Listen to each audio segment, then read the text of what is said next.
gabi po ng lahat. Nagbubuhos sila. Gabi na.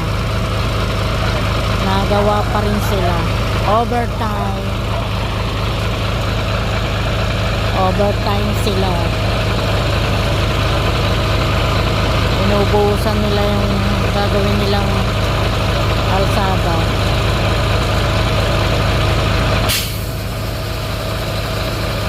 Hindi na rin ako makatulog diyan. Naingay.